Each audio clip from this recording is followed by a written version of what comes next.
گئے ہیں اس وقت مقام ولادت جناب ابراہیم پیغمبر کی جگہ پہ.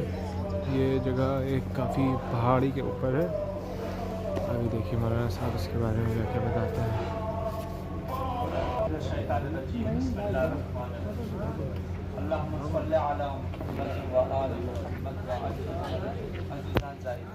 اس وقت ہم لوگ اس مقام پر ہیں جسے مقام ولادت حضرت ابراہیم نبی اللہ کہا جاتا ہے. یہ وہ مقام ہے کہ جس مقام پر جناب ابراہیم نبی یعنی تقریباً آج سے 7 سے 8 ہزار سال پرانی بات ہے.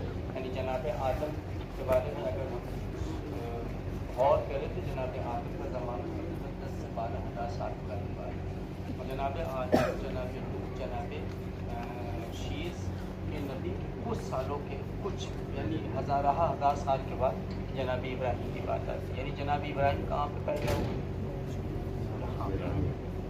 عراق کی اس سرزمین پر روایت یہ بتاتی ہے کہ جناب ابراہیم نبی اللہ کی ولادت یہاں ہوئی تھی. ابھی آپ جب جائیے گا تو سیڑھی بنی ہوئی اور سیڑھیوں پہ جب قدم رکھیے گا تو بڑی احتیاط سے رکھیے گا, ٹھیک ہے, کیونکہ سیڑھیاں جو ہیں وہ کھڑی ہیں. یعنی آپ یوں سمجھیے کہ ہم کتنی مرتبہ آ چکے ہیں زیارت کرنے کے لیے, ہم کو یہ بھی پتہ ہے کہ یہاں کی سیڑھیاں کھڑی ہیں, لہٰذا قدموں کو بہت حساب سے رکھیے گا آپ لوگ, ٹھیک ہے. یہ سب وہ مقامات ہیں کہ یہاں پہ لوگ نہیں آتے زیادہ, لیکن ماشاءاللہ شکر پروردگار عالم کا باب الحسین ٹور ٹریول کے امتیاز یہ ہے کہ 40 جیسے موقع پر آپ لوگوں کو لے کے آ رہا ہے. نہیں تو جب منگلور ہم گئے ہوئے تھے تو وہاں پہ یہ سوال ہوا تھا, لوگوں نے پوچھا تو کیا وہاں پہ لے جائیے, ہم نے کہا ہم زبان نہیں دیں, ہم صرف اور صرف ائمہ معصومین کی زبان دیں گے, یعنی نجف, کربلا, کاظمین اور سامرہ, بلد, بس اور بس. لیکن جب ہماری بس والوں سے بات ہوئی, نہیں بات تو دل میں یہ ہے کہ زیادہ سے زیادہ زیارتیں کرائی جائیں, لیکن کچھ مجبوریاں ہوتی ہیں. وہ مجبوریاں کیا ہیں؟ بس والا تیار نہیں ہوتا, جھگڑے کرتا ہے, پریشان کرتا ہے, لیکن پیسے دوگنے لیتے ہیں. لیکن عام دنوں میں کبھی اگر توفیق ملے آپ لوگ ہمارے ساتھ زیارتوں پہ آئے تو اور لطف آئے گا, اور اچھی فیسلٹی ملے گی, اور اچھے طریقے سے اور اچھے انداز سے زیارتیں کرائی جائیں گی. بہرے کیا ہم دعا کرتے ہیں بارگاہ عزت مطالب پروردگار عالم آپ سب کی زیارتوں کو قبول فرمائے. تو میں یہ کہہ رہا تھا کہ جب نیچے جائیے گا تو نیچے جو ہے وہ ایک جگہ بنی ہوئی ہے, چھوٹی سی زری ہے. اس زری کے اندر جناب ابراہیم کی مادر گرامی نے جناب ابراہیم نبی اللہ کو اس مقام پر رکھا تھا جب جناب ابراہیم نبی اللہ اس دنیا میں آئے تھے. اس کے بعد وقت گزرتا گیا, تقریباً 100 سال 120 سال کے ہوئے, تب جناب اسحاق کی ولادت ہوئی. جناب اسحاق کے بعد تب جناب اسماعیل کی ولادت ہوئی. جب جناب اسماعیل کی ولادت ہوئی تو اللہ نے جناب ابراہیم سے کیا لیا؟ امتحان لیا. تو جناب ابراہیم یہاں سے اٹھ کے کہاں گئے؟ یہاں سے اٹھ کے گئے آپ کے مکے, ٹھیک ہے. مکے میں انہوں نے زندگی گزاری. جناب اسحاق اور اسماعیل کہاں پیدا ہوئے؟ مکے میں پیدا ہوئے. تو 120 سال کی عمر ہو گئی تب جناب ابراہیم علیہ السلام کی ولادت ہوئی. تو عزیز اعزائے, اس کے بعد پھر واقعہ یوں ہے کہ جناب ابراہیم نبی کے بارے میں وہ واقعہ کہ جناب ابراہیم نبی کو نمرود نے کہاں پھینکا تھا, وہ پورا واقعہ ہے, ٹھیک ہے. وہ واقعہ جو پیش آیا تھا وہ یہیں پہ آیا تھا. یہاں پہ آپ جائیں گے تو دیکھیں گے اس وقت رات کی تاریکی چھا گئی ہے, سورج ڈوب چکا ہے. اگر تھوڑا سا وقت آپ لوگ اور پہلے وہاں پہ کرتے, کیونکہ جناب شریفہ بنت امام یاسین کو وقت زیادہ ہو گیا, تھوڑا سا اور پہلے وقت پہنچتے تو انشاءاللہ وہ جگہ باقاعدہ طور پہ آپ کو دیکھتے اور خود اپنی آنکھوں سے دیکھتے. ابھی ہم جب زیارت کریں گے تو زیارت کے بعد چلیں گے, دور سے وہ ٹیلا دکھائی دے گا, وہ بالکل وہ ہوا کرتا تھا نمرود کا. اور محل کے کچھ فاصلے پر کیا ہے, نمرود نے کیا کیا تھا, یعنی لکڑیاں اکٹھا کروائی تھی, اور اکٹھا کروانے کے بعد لکڑیوں میں آگ لگائی, اور آگ کے شعلے اتنے اوپر بلندیوں پہ جا رہے تھے کہ اگر اوپر سے پرندہ گزر جائے, یہ روایتی بتا رہا ہوں, پرندہ گزر جائے تو پرندہ جل جائے. وہ شعلے اس طریقے سے جو ہے وہ آسمان کی بلندیوں کو چھو رہے تھے. اس کے بعد جناب ابراہیم کو چاہا کہ پھینکے, لیکن جب یہ ارادہ بنائی کہ جناب ابراہیم کو پھینکے تو لوگ اس کی طرف جا نہیں پا رہے تھے. اس کے اندر یعنی وہ جو شعلے نکل رہے تھے. پھر ان کو کیسے پھینکا گیا؟ منجنیق کے ذریعے سے. منجنیق کے ذریعے سے کیا کیا گیا؟ جناب ابراہیم نبی اللہ کو آگ میں پھینکا گیا. جب جناب ابراہیم نبی اللہ کو آگ میں پھینکا گیا, ٹھیک ہے, تو پرندوں نے اپنے منقار میں وہ لیا پانی کے قطرے اور چاہا کہ میں بجھا دوں, لیکن پھر جب پرندے جانے لگے تو پھر پرندوں نے کہا کہ میں شعلوں میں بھول جاؤں گا, نہیں ہو پائے گا. پھر اس کے بعد اللہ سے توسل کیا جناب ابراہیم نے. جب اللہ سے توسل کیا جناب ابراہیم نبی اللہ نے تو پھر کیا کہا جناب ابراہیم سے؟ میں تمہیں کچھ اسما کی تعلیم دیتا ہوں. کیا؟ میں تمہیں کچھ اسما کی تعلیم دیتا ہوں، اس اسما کے ذریعے سے توسل کرو تو انشاءاللہ تعالیٰ تمہیں نجات ملے گی. تو اسما کیا تھا؟ محمد، علی، فاطمہ، حسن.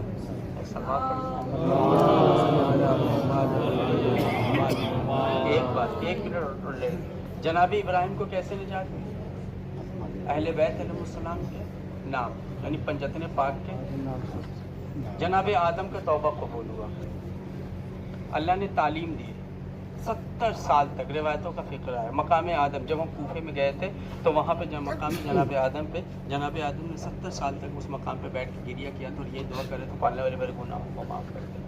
تو فرشتے آئے، ان کے روتے ہوئے اس حالت پہ دیکھا تو پھر اس کے بعد اللہ سے رہا نہیں گیا. کہا جا کے کہہ دو کہ پنجتن پاک کے نام سے توسل کریں اور ان کے نام سے یہ کہے کہ پالنے والے ہمارے گناہوں کو بخش دیں تو میں آدم کے گناہوں کو بخشوں. اس کے بعد جناب ابراہیم کو نجات ملی. جناب نوح کو نجات کیسے ملی؟ کشتی سے. تو لہٰذا ہم اسی پنجتن پاک کے کیا ہیں؟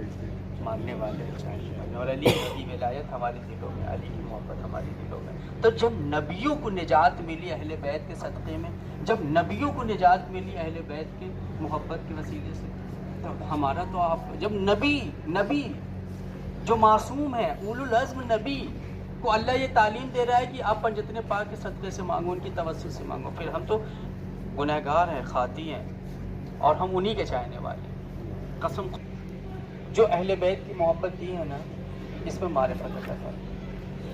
اور اس سے پہلے کہ یہ محبت سلبوں میں دنیا سے اٹھا لی. اور جو آپ آئے ہیں کس لیے اس مجمع میں اور دین میں؟ اسی لیے آئے ہیں، عشق حسین کھینچ کے لے کے آئے ہیں. تو لہٰذا عزیزان کرام، آپ حضرات سے گزارش ہے 2 رکعت نماز پڑھ کے جناب ابراہیم کی بارگاہ میں ہدیہ کریں. اس کے بعد 3 رکعت نماز مغرب اور 2 رکعت نماز عشاء. نماز قصر. سب سے پہلے 3 رکعت نماز پڑھیے. حضرت ابراہیم نبی پڑھتا ہوں اپنی طرف سے، آپ تمام حاضرین ناظرین کی طرف سے پڑھتا ہوں. بسم اللہ الرحمن الرحیم. السلام علیکم یا اہل بیت النبوہ و موضع الرسالہ و مختلف الملائکہ و محبت الوحی و معدن الرحمت و خزان العلم.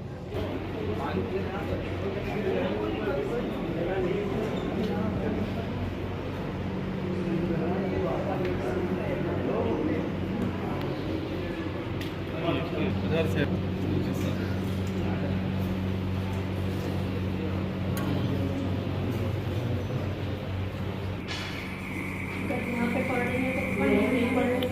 مقام ہے جہاں جناب ابراہیم کی ولادت ہوئی تھی.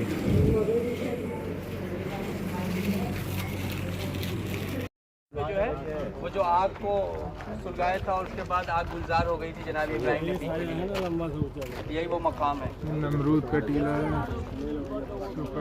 اگلے سال آگے دیکھ لیجیے گا. جی اگلے سال ادھر ادھر سے دکھائی دیتا ہے.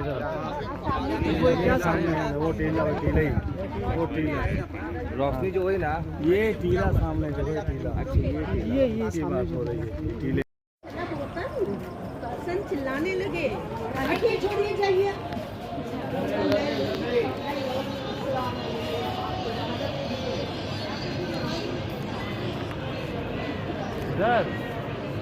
اللہم عجل لولیک الفرج.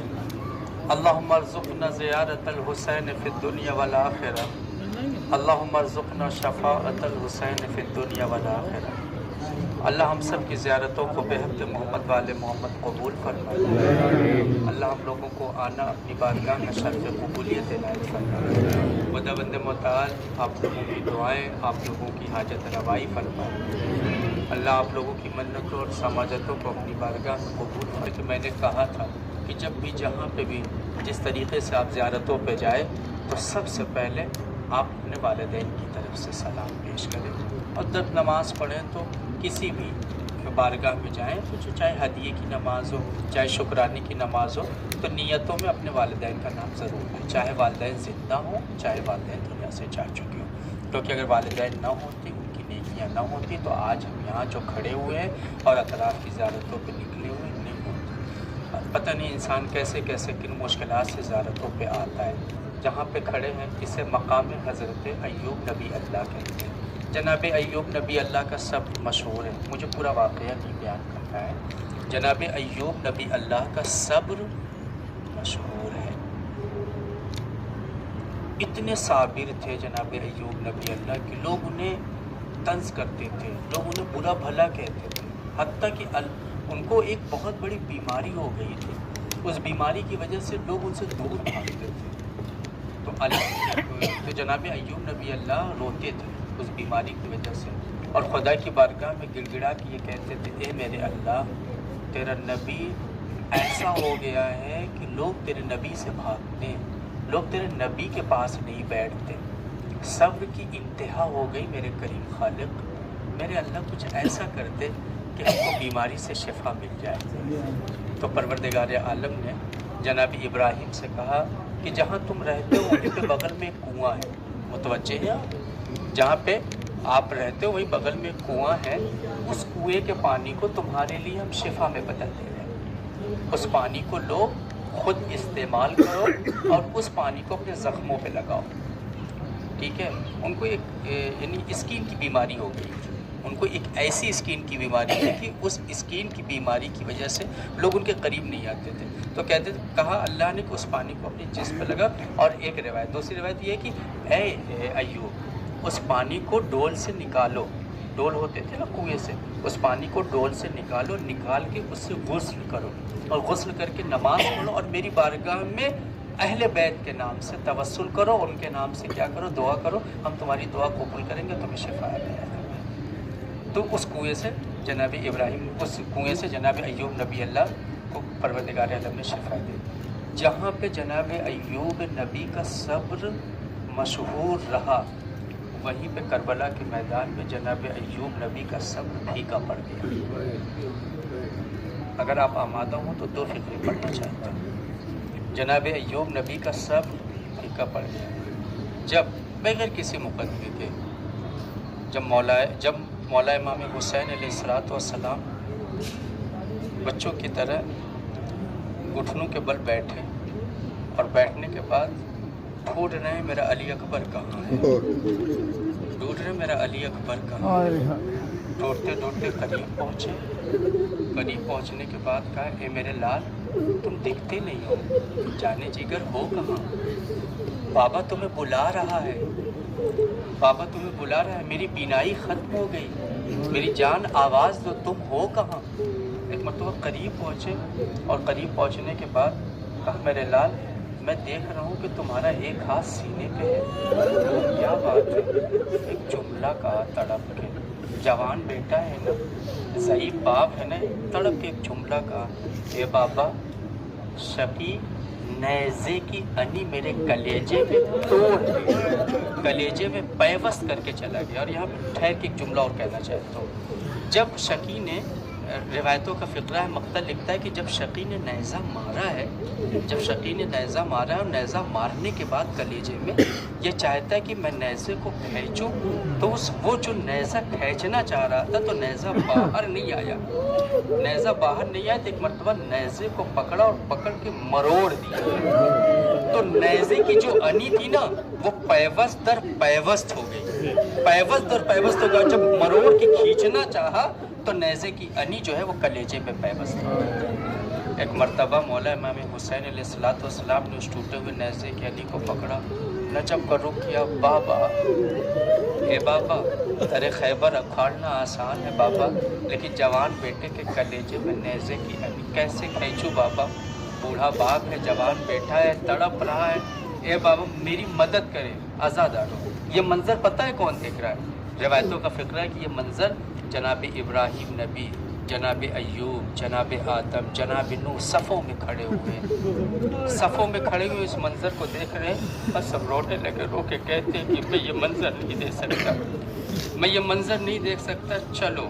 جناب ابراہیم نے اسماعیل سے کہا میرے لال چلو، اے میرے لال چلو، میں یہ منظر دیکھ ہی نہیں سکتا کہ ایک بوڑھا باپ جوان بیٹے کے کلیجے سے نیزے کی انی کھینچے، میں نہیں دیکھ سکتا، واپس چلے گئے۔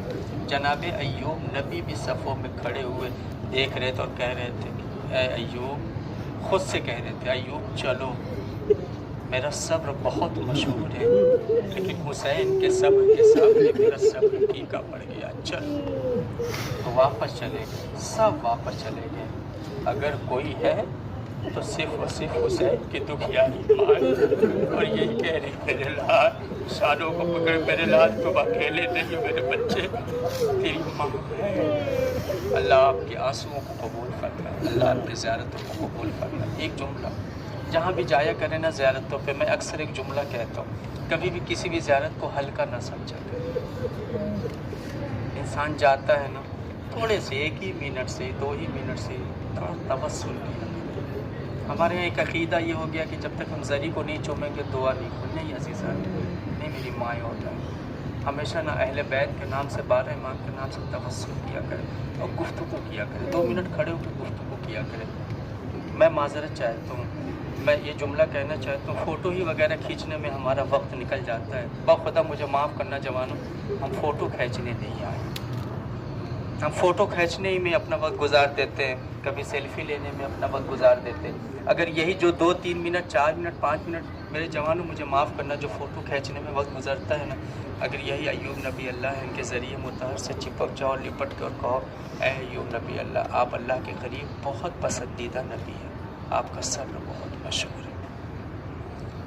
مولا امام حسین کی ذریعے مولا کائنات کی بارگاہ میں جاتے ہیں تو جتنا وقت ہم سیلفی میں، اور جتنا وقت ٹھیک ہے آپ جائیں لے، ایسا نہیں ہے، یادگار کے طور پہ رہنا چاہیے۔ جوانوں مجھے معاف کرنا، یادگار کے طور پہ رہنا چاہیے، ایسا نہیں رہنا چاہیے، ضروری ہے۔ کل کے دن ہو سکتا ہے ہمارے لیے یہی ایک چیز جو ہے وہ ثابت قدم بنے، ہو سکتا ہے یہی چیز ہم دکھائیں، ٹھیک ہے، اچھی بات ہو سکتا ہے اس فوٹو سے جب ہم دکھائیں گے تو دوسرے کا حوصلہ بڑھے گا، میں منع نہیں کرتا، لیکن کیا ہے، جتنا وقت ہم اپنے فوٹو کھینچنے میں لگاتے ہیں نا، اتنا وقت اگر ہم ان کے پاس بیٹھ کے لگا لیں نا تو تھوڑا سا توسل کر لیں، پتہ نہیں کہاں پہ کس کی دعا قبول ہو جائے۔ ایک شخص آتا ہے، مجھے معاف کیجیے گا دیر ہو جائے، اگر ایک شخص آتا ہے مولا امام رضا کی بارگاہ میں، اس کے بچے کی طبیعت بہت خراب ہو جاتی ہے، اللہ وہ دل لے آئے کہ آپ بھی ایران جائیں زیارتوں پہ، صرف اس لیے میں کہنا چاہتا ہوں سجاد بھی، تاکہ انسان کا دل اجاگر ہو جائے اور ایک روشنی پیدا کرے ان پاک بارگاہوں میں۔ آتا ہے، اس کے بچے کی طبیعت خراب ہو جاتی ہے، ڈاکٹر جواب دے دیتے ہیں۔ آپ نے سنا ہوگا کہ امام علی رضا علیہ السلام کے ایک صحابی بڑے مشہور تھے اور جو محرم راز تھے، جو بہت قریب تھے، تو کون؟ جناب اباسر، نام سنا ہوگا۔ انہوں نے غسل بھی دیا تھا، انہوں نے کفن بھی پہنایا تھا، وہ تو مولا نے نماز جنازہ پڑھائی تھی۔ اس کے بعد اس کے بچے کی طبیعت بہت خراب ہوئی، ڈاکٹر نے جواب دے دیا۔ جب ڈاکٹر نے جواب دے دیا تو وہ لے کے چلا، اور آنے کے بعد گزرا تو جناب اباسد کا روضہ پڑا۔ کیا؟ جب وہ تہران سے چلا تو جناب اباسد کا کیا پڑا؟ روضہ پڑا۔ تو وہاں رکا نہیں، بلکہ وہ آگے بڑھ کے اور امام رضا کی بارگاہ میں چلا گیا، اور جانے کے بعد اپنے بچے کو شفا جالی کے پاس رکھ کے کہتا ہے مولا سب نے جواب دے دیا، مولا جاؤں تو کہاں جاؤں؟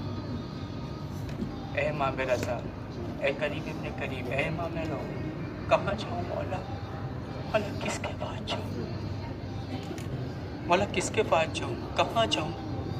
مولا کوئی نہیں، سب نے جواب دے دیا مولا، یہی تو ایک بارگاہ ہے جہاں پہ اپنے بچے کو لے کے آئے ہو۔ اے مولا ہر جگہ سے خالی ہاتھ واپس آ گیا، لیکن امام آپ امام ہو مولا، امام رؤوف ہو، قریب ابن کریم ہو، امام مہربان ہو مولا، مولا اپنی طرف سے واپس مت بھیجیے۔ بڑی مایوسی آئے گی زندگی میں، پتہ ہے وہ آیا، اور آنے کے بعد دعا کی، پہلے دن، دوسرے دن، تیسرے دن، لیکن اس کے بچے کو شفا نہیں ملی۔ سنیے گا، اس کے بچے کو، ان کے بچے کو شفا نہیں ملی۔ ایک مرتبہ مولا کے پاس بھی دوبارہ آیا اور آ کے مولا سے جیسے ہوتا ہے نا جھگڑا کرنے لگا، مولا کیسے مولا ہو آپ؟ مولا ہم ہر جگہ سے تو مایوس ہو گیا، لیکن آپ کی بارگاہ سے تسلی لے کے آئے تھے کہ میرا مولا اتنا رحیم ہے کہ واپس نہیں کرے گا۔ مولا سے ہوتا ہے نا بحث کرنا، ہوتا ہے نا بیٹا کیسے اپنے باپ سے بحث کرتا ہے۔ تو آیا، قریب آنے کے بعد مولا جاؤں تو کہاں جاؤں؟ آپ نے میرے بچوں کو شفا نہیں دی، ایک ہی تو جان ہے میری، اور آپ کے در پہ آیا ہوں، ہر جگہ سے خالی اور مایوس آ جاؤں، یہاں سے مایوس چلا جاؤں گا تو دنیا کو کیا منہ دکھاؤں گا کہ بڑا ناز تھا تمہیں امام رضا پہ۔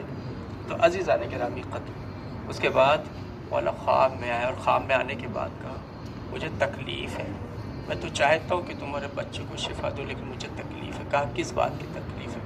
کہا جب تم آ رہے تھے تو میرے صحابی کا روضہ پڑا تھا،